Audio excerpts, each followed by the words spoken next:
सब घाटे गइल आ तोहार सिंगारे पटार ना भइल। चलत नु बानी जी काहे इतना खिसियात बानी।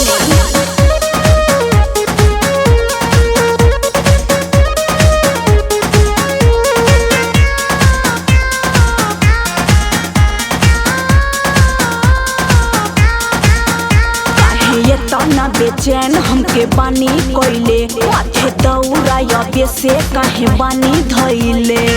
अरे अभी बहुत समय बा। ये तना बेचैन हमके बानी कोइले माथे दौड़ाया बेसे काहे बानी धइले। चलिया सबे तब जइबू का हो, चलिया सबे तब जइबू का हो। भइला बले तोहार तैयारिया अर्घ के बेरा बितैबू का हो।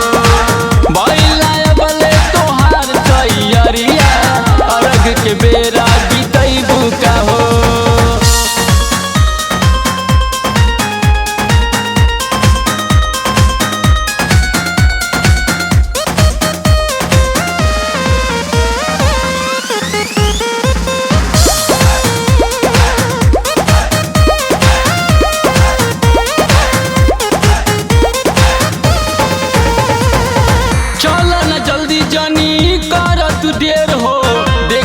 भइल जात बाटे सबेर हो, बाटे सबेर हो।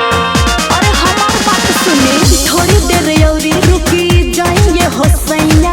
छठी घाटे बाटे लग में लागी ना समैया। हमारो के अब तू सिखैबू का हो, हमारो के अब तू सिखैबू का हो। भइला बले तोहार तैयारिया अर्घ के बेरा बितैबू का हो।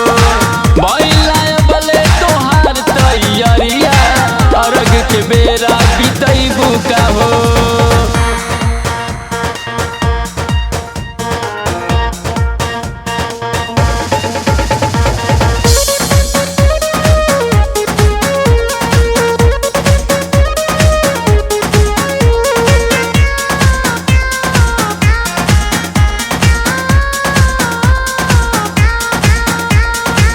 जात बारू करे छठी माई के पूजनवा शौक सिंगार पे बाटे तोहरो ध्यानवा। अरे त माईया के कृपा से हमार सिंगार बनल बा। बानी बोलौले साथे चली है पवन हो, होयर बिंद नाही कवनो गजन हो। मौका तू ऐसन गवैबू का हो, खाली बहाना बनैबू का हो। भइला बले तोहारो तैयारिया अर्घ के बेरा बितैबू का हो। भइला बले तोहारो तैयारिया अर्घ के बेरा बितैबू का हो।